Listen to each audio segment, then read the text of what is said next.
Hi friends, ఇదొక రహస్య దేవాలయం.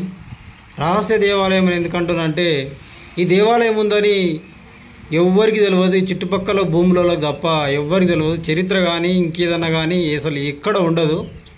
ఇది ఒక అద్భుతమైన దేవాలయం. మన వందల ఏళ్ళ చరిత్ర కలిగిన దేవాలయం ఇది.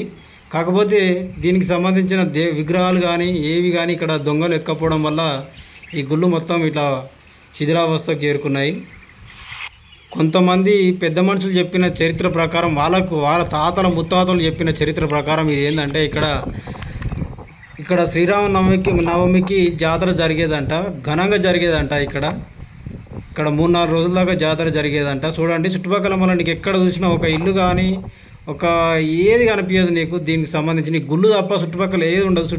2-3 కిలోమీటర్ల వరకు ఊరు దగ్గర లేదు. మళ్ళీ ఈ దేవాలయం ఈ అడవిలు ఎట్లా నిర్మించారో ఏమో మరి ఆ పెద్ద మనుషులకే తెలియాలి. అద్భుతమైన దేవాలయం ఇది. ఇప్పుడు మాత్రం పడవడి మొత్తం శిథిలావస్థలు ఉంది. ఇంకా కొన్ని రోజులు అయితే ఇది కనబడకుండా వచ్చు నాకు తెలిసి. ఎందుకంటే ఇప్పటికే సగం కూలిపోయింది. ఇంకా కొన్ని రోజులు అయితే మొత్తం కూలిపోతుంది. అందుకే ఈ వీడియో తీస్తున్నా, ఎవరికి చూడాలని, అందరూ చూడాలని.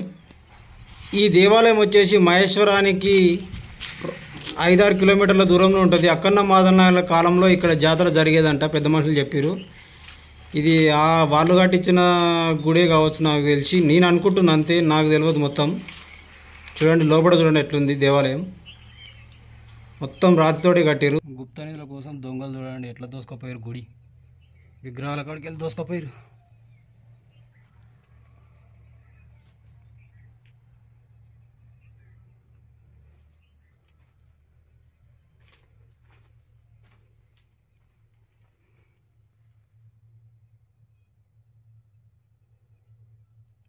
ఇది శివాలయమా మరి ఇది?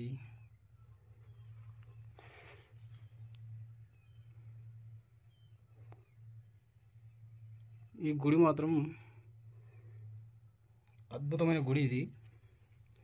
కాకపోతే ఈ గుడికి చరిత్ర లేదు. ఎందుకంటే ఇది ఎవరికి తెలియని ప్రదేశంలో ఉంది కాబట్టి అసలు దీన్ని ఎవరు పట్టించుకోలే. ఇప్పుడు శిథిలావస్థలో ఉంది మొత్తం. అసలు ఈ గుడి చరిత్ర ఏంది, ఎవరు కట్టించారు ఏందనేది ఎవరికి తెలియదు. చూడండి, ఉడతలు, గబిలాలు. వీళ్ళకి మెయిన్ చాలామంది రాకపోవడానికి కారణం ఏంటంటే ఇలా దయ్యాలు ఉంటాయి, అవి ఉంటాయి అని చిన్నగా ఉన్నప్పుడు సంధి చెప్పేది పెద్దలు. మరి అది ఏ ఉద్దేశంతో చెప్పేది మనకు తెలియదు. విగ్రహాలు అయితే మొత్తం ఎత్తుకపోయి కింద తవ్వి ఇక్కడ ఉన్న మరి గుప్త నిధుల కోసం మొత్తం తవ్వకాలు జరిపి విగ్రహాలు ఎత్తుకపోయారు. ఇట్లా గుంతలు చేసిపోయారు. మొత్తం గుడి మొత్తం ఆగం చేశారు. చూడండి ఎట్టుంది.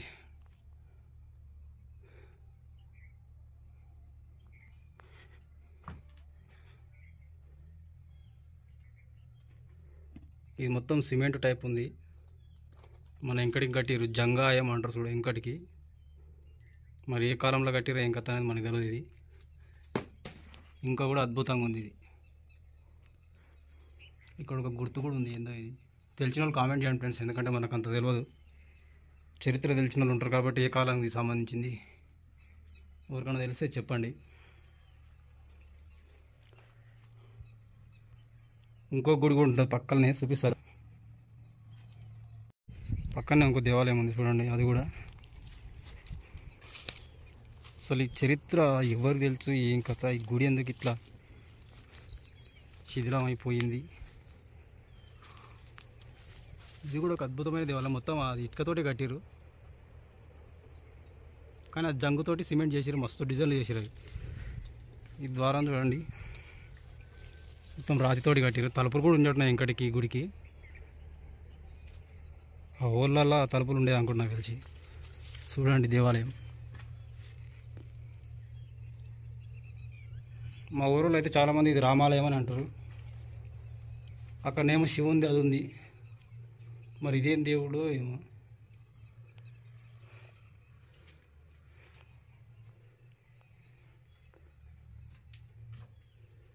ప్రతి గుళ్ళే ఇట్లా గుంతలు పెట్టి విగ్రహాలు ఎత్తుకపోయారు. మొత్తం ఇల్లున్న సంపద మొత్తం ఎత్తుకపోయారంట ఇంకటికి దొంగలు.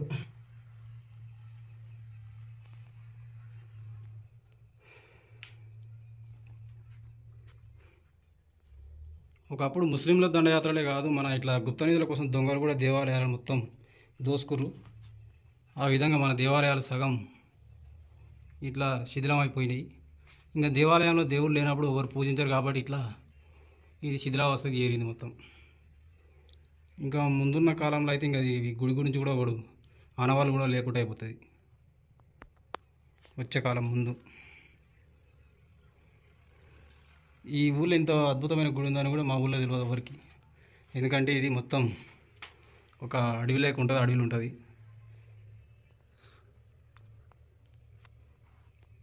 నేను ఫస్ట్ టైం చూసి నేనే ఆశ్చర్యపోయినా ఈ గుడిని, ఇంత అద్భుతమైన గుడిని. చూడండి, మధ్యలో 2 గుడులు, చుట్టుముట్టు ప్రహారీ గోడు ఉన్నది, అది కూలిపోతుంది మొత్తం. చూడరి, ఈ చెట్లకి వెళ్ళి ఇట్టి ఉంది గోడ, అది కూడా కూలిపోతుంది మొత్తం. వెంకటికి ఇక్కడ మా తాతలు ముత్తాతలు చెప్పేది, ఆ ముసలు చెప్పేది, ఇక్కడ జాతర సాగేదంట శ్రీరామనవమి అప్పుడు ఏమో. అలాంటి దేవాలయం చూడండి ఇప్పుడు ఎట్లయింది, మొత్తం కంపచెరలా మూసుకుపోయింది.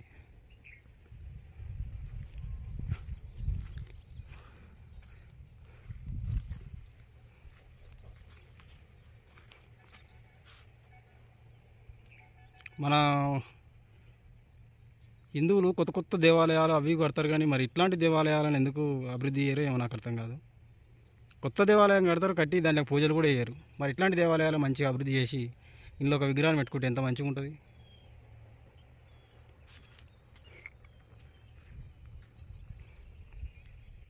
ఈ దేవాలయం చుట్టూ ప్రహరీ గోడ చూడండి, మొత్తం మట్టి, చిన్న చిన్న రాళ్ళు. మరి ఈ రాళ్ళు ఎక్కడికి వెళ్ళి ఎంత కష్టపడి తెచ్చారో ఏమో మన తాతలు. చూడరు ఎంత కష్టపడి కట్టారు ఇది.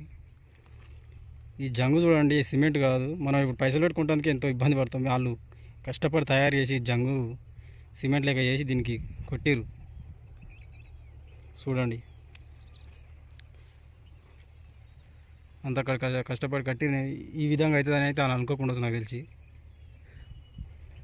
మనం దీన్ని కాపాడుకోలేకపోయాం, దొంగల పాలు చేసినాం.